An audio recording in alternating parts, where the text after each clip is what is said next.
This week on Art's InSight, art as a weapon. So I wanted to take something that symbolized all of that and turn it into something of peace. Powerful moments frozen in time. Photography, journalistic photography, was on the edge of a change. It was becoming much more repertorial and not so titillating, but more informative.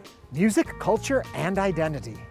It's important to my culture because it's unique and no other culture really has instruments similar to ours. And a sculptor who's also a storyteller. You know, something that you don't quite understand can become a fiery beast, you know. I'm Ernie Manous, and it's time to get Art's InSight.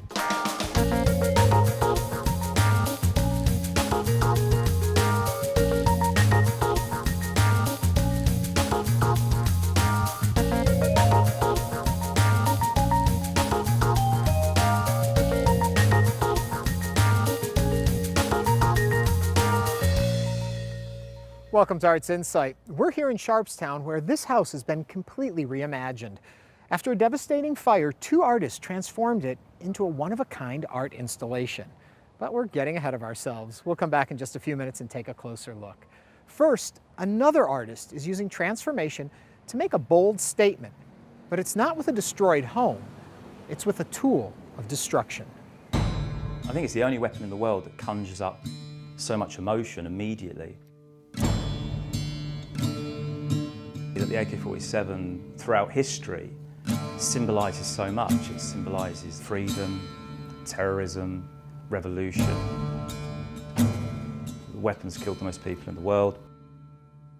And then I had my personal experience in Afghanistan when I was serving with the British military, when I was shot at with an AK-47. So I wanted to take something that symbolised all of that and turn it into something of peace. So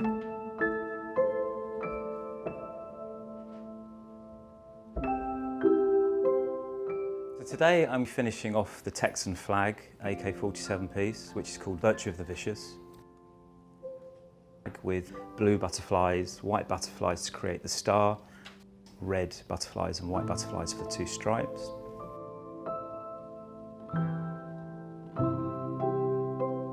And then I'm doing the yellow rose of Texas, which is purely yellow butterflies. And then I'm going to do a mixed medium butterflies, which is just species from all around the world. The butterflies kind of summarise a lot for me. The symbolism of a butterfly's person's spirit when they die. So this is a 7.62 round, which goes into an AK-47 magazine. And this is a 7.62 round that I've made of clear resin. And then I fill them up with the commodity that's associated with the art piece. It's all about the commodities of conflict. So you've got oil, gold, diamonds, opium poppy seeds, earth to represent land, blood, and then there's cocaine to go in and religious symbols. So this is a petal from a yellow rose to represent the yellow rose of Texas, which is in the Texan flag AK-47 and the yellow rose AK-47 piece.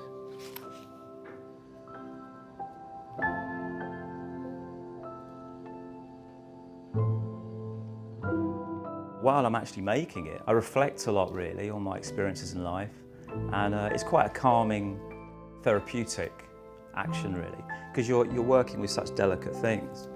And you really zone in and go into your own little world. America is a gun culture. I personally don't have issues with that. But what I have issues with is that it's so readily available. When I was here last and the ATF stopped my art pieces coming in, within 15 minutes of being in the gallery, someone came up to me and said, "You want an AK-47, I can get you one here tomorrow, I can order it online." And that was the irony of the whole issue in the first place. I couldn't get a decommissioned weapon that was a piece of artwork into the country, but I could literally go down the high street and buy one over the counter. A lot of thought process goes in and research to the pieces. I did a Virtue of the Vicious French flag AK-47, which was the tricolour French flag, after the shootings in Paris, where 130 people got shot by AK-47s. So I actually put 130 butterflies on there to represent 130 people killed.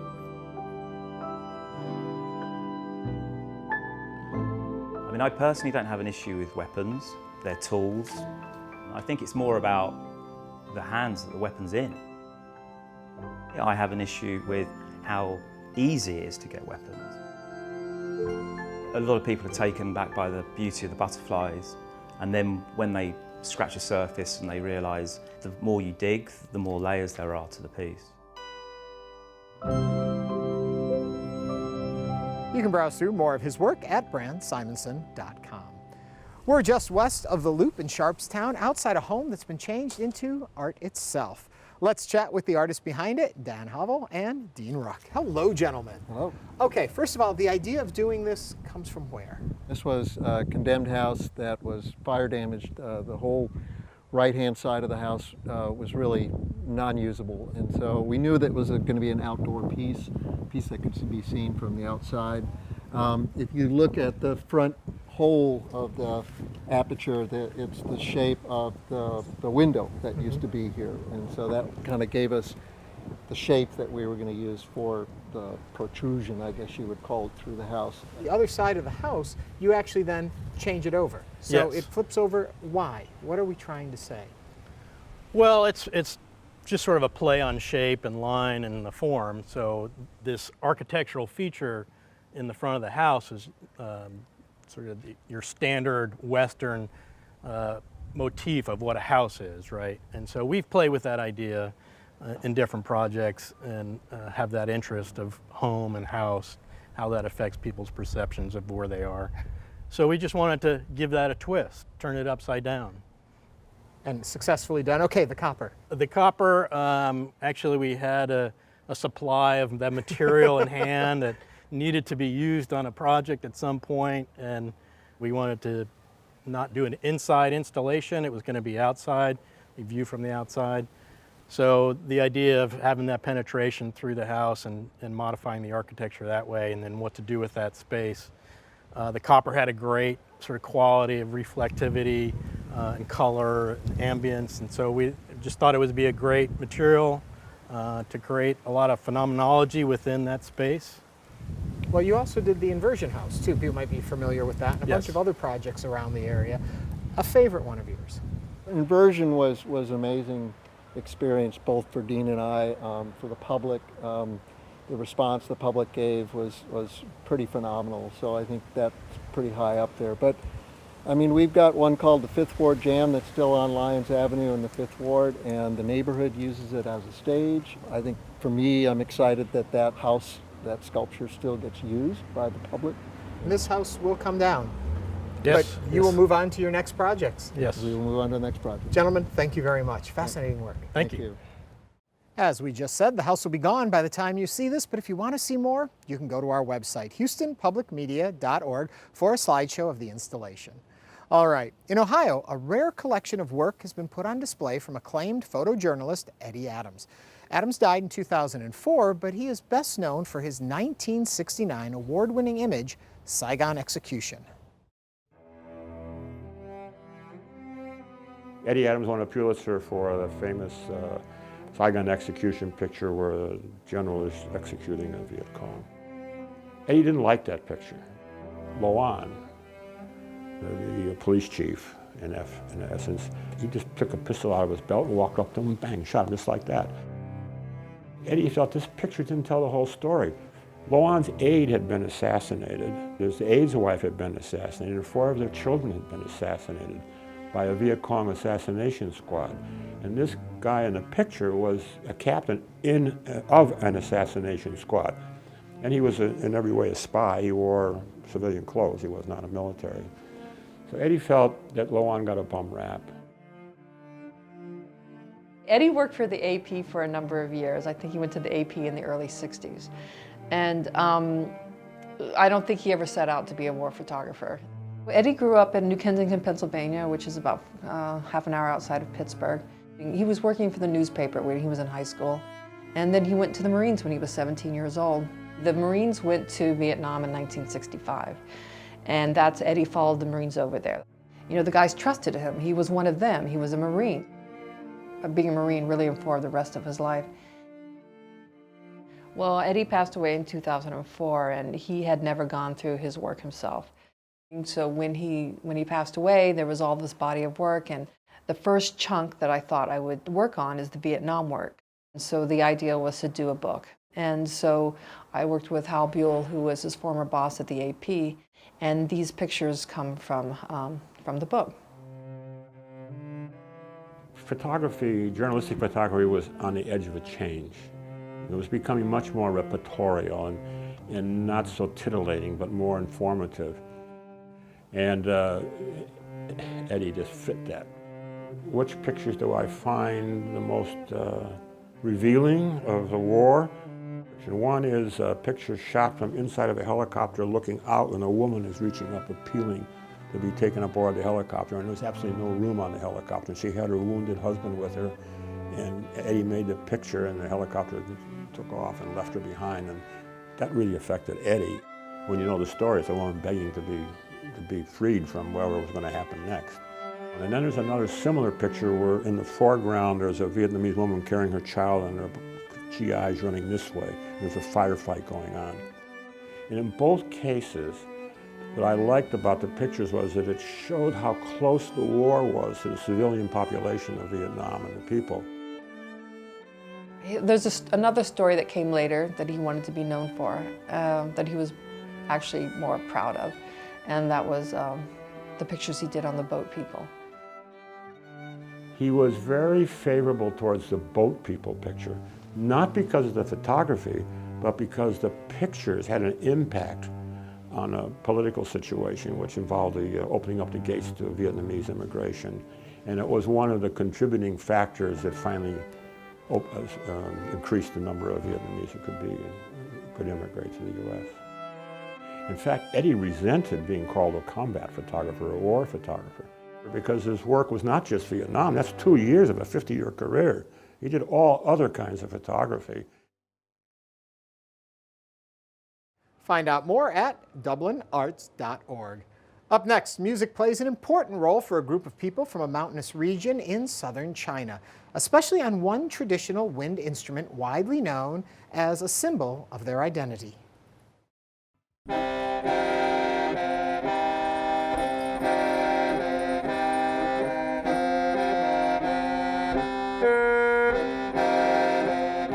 When you play the qing, essentially you're kind of just talking to the deceased spirit. You're giving directions, take a left here, follow the chicken here. The qing was created to kind of keep the dead dead.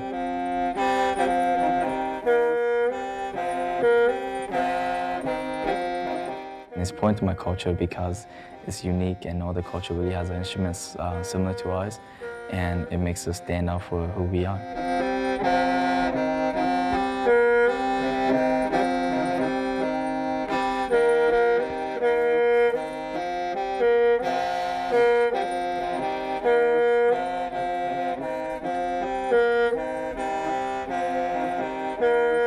In the Hmong culture, it's part of the Hmong funeral ceremonies. The qing is played throughout the night. The qing song that I'm playing today, it's a song that's more related towards the people that come visit the deceased. They usually bring an animal offer to the deceased. The song talks about the relatives bringing a cow, how they offer the cow to the deceased, and how the cow doesn't want to go, but it has to go. At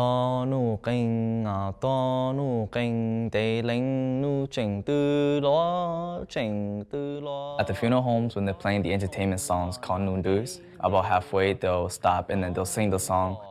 The audience or like the people attending to know what the song is about. The clothing that I have on is traditional Hmong clothes. As you can see, the story cloths a little bit, the bandao, as well as coins. And what the coins represent back then was wealth, so the more coins you had on, the more wealth. Nowadays, it's more just to keep the tradition alive. When I was about like 3-4 years old, we watched this video and I saw a man performing, and I told my mom, like, Mom, I want one of those. So then she told my grandma, and then my grandma ordered one from Thailand. And then like when I was about 6 or 7 years old, that's when they enrolled me at the program at the Hmong Cultural Center. When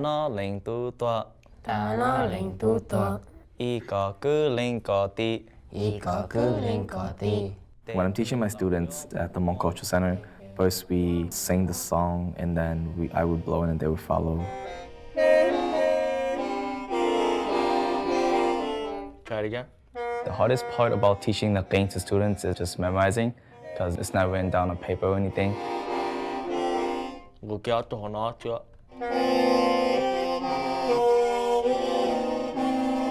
Okay, good. Next, why don't you continue from that part on? So you're gonna blow the second one. Usually they would get it. If they don't get it, I'll take out a piece of paper and then like draw the little circles and dots on it, and I'll draw it out for them with the inhale and exhale too, and then they just learn from that to help them out on some more of the difficult parts. At the funeral homes, there's a stick that you could think of as like a door from the real world to the spirit world, and we're gonna practice using it here just to show the student how it's done. What I like most about teaching is seeing the students be excited when they're actually learning, and like once they actually get it and they're actually blowing it, you can tell that they're actually kind of like amazed that they actually know how to do it, and they're able to continue learning the Hmong culture. Try again.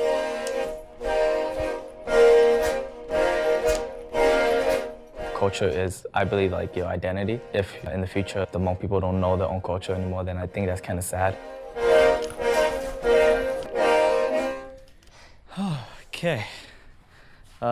David, you could use some work on your chicken. We'll fix that.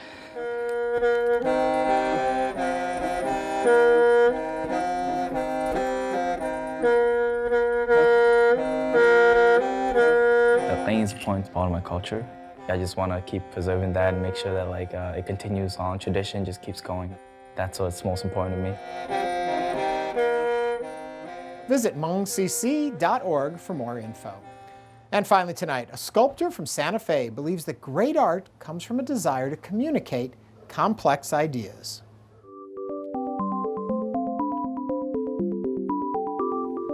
So much of this clay building is by feel and less by what I'm actually seeing. So I used to zone out, and I'd be working on a piece using my hands, but staring off into the studio, the other students working, and not really paying attention to what my eyes were falling on. And many a time got the, what are you looking at? What are you looking at? What inspires you to work as an artist? Communication, desire to talk. And that the ideas are open-ended, which is what's important to me. That the communication that I desire isn't textbook truths, it's honesty and it's sincerity. I find truth to be really rigid and fragile, whereas honesty and sincerity has a level of pliability, plasticity. It's flexible. What humans bring to the table, they tend to project, you know, and I totally do it myself. You know what I'm saying? And I like that. I like that idea. It reminds me of storytelling. You know, of more of an oral tradition than a written history.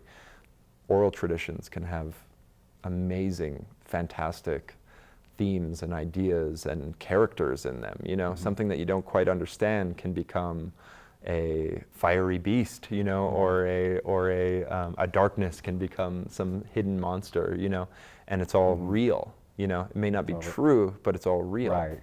And I find art making it comes from that same desire to communicate a complex idea, reduce it down to its like purest form, and then let that go and be a part of the world and allow the viewer to retell that story.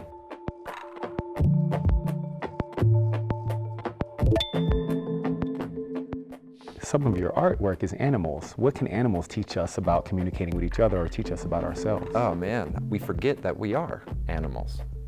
And I think in that process, we lose a lot of our humanity by not realizing that we are a part of this place. I like the idea of creating these animal forms and really kind of reducing down what's there so that you're left with the core of what the animal is, you know? Sure. And as a way to almost like reverse personify, so animalize things. Right. You know, animalize Animalize. the viewer. Us, You yes. know, yeah, and like if you can relate to, you know, this fox eating a pheasant or something along those lines, then you can understand more about yourself than if you turn the animal human.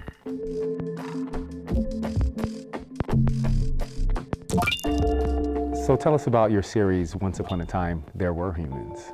I wanted to create this idea of a far future where humans no longer exist and the animals are still there, but they've dug up things of humans. They found things, traces of our existence, a lot like anthropologists and Sure. archaeologists are doing now. Right, right. And then they create this whole mythos around what these humans were up to. And I like this idea of them like creating a whole almost theology around this missing species. Would you share some of your impetus for Stereotypes, that series? It was really cathartic for me as an artist and as a contemporary Native American person, human in the world. I saw the negative effect of stereotype, but then I also saw that at its core, stereotyping is it's an attempt to understand something you don't understand. Now, the problem that I found was that when you stop at the stereotype and you're no longer working beyond the understanding, actually communicating to somebody, but just be like, well, that's the stereotype and I'm comfortable with that, you know? Right. I understand, you know? So that idea. I know everything I need to know. I know everything I need to know. Yeah. Exactly. No need to go to the source. Yeah, yeah. There's no need, you know. Right. So that was kind of what I was thinking about. The other thing that I thought about was that the stereotypes are very cerebral. The stereotypes are ideas, and it's really hard to destroy an idea. So my concept for the show was to actually bind Native stereotypes, because this is the lens that I live in, come up with kind of the root of these stereotypes and bind them to ceramic boomboxes, so a type of stereo. My concept was that they are now subject to entropy. These things, these ideas are bound to something physical.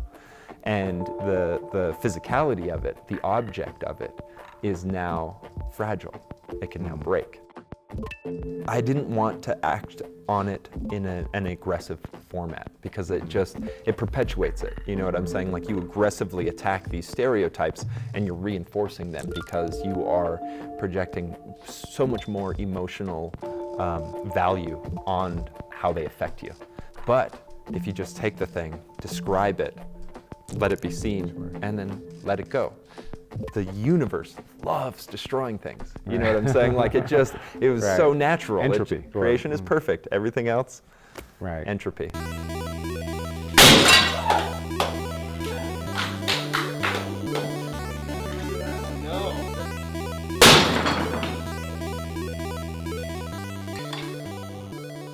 It was really interesting actually because I used a rock. So I'm in a museum, they've got nice floors. I didn't want to drop these ceramic vessels onto their floor, so I went out into the sculpture garden of the museum and found a rock. And it was funny because in that process, I realized that rock was the thing. I was like, the whole show I did was just for example. But the learning that I got out of it was, be like that rock. That's how you destroy stereotypes. You are absolutely what you are.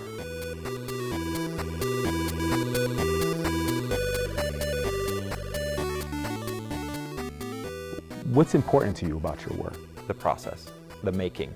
I love that part. And I will obsessively do that part regardless of appreciation. The actual objects, the commodity of the art making is what's left over from this process of me making. But it's interesting, because I work in clay, I recognize the fact that once these things are fired, they will never be clay again. They have gone through a chemical change, you know, quartz inversion, and now Right. they are ceramic, and they will be ceramic forever, you know, beyond that time. They'll never be what they were. And I think about that as far as what I'm leaving in the world. It's going to outlive me. There may be some distant future where some other species that's dominant is digging up these pieces and trying to understand what the human experience was. And I want to talk about the experience that I know of, this experience of now, you know. You can find out more by visiting kanupahanska.com. From the Sharp installation in Sharpstown, that does it for this edition of Arts Insight. For all of us here at Houston Public Media, I'm Ernie Manous. Thanks for watching, and have a great week.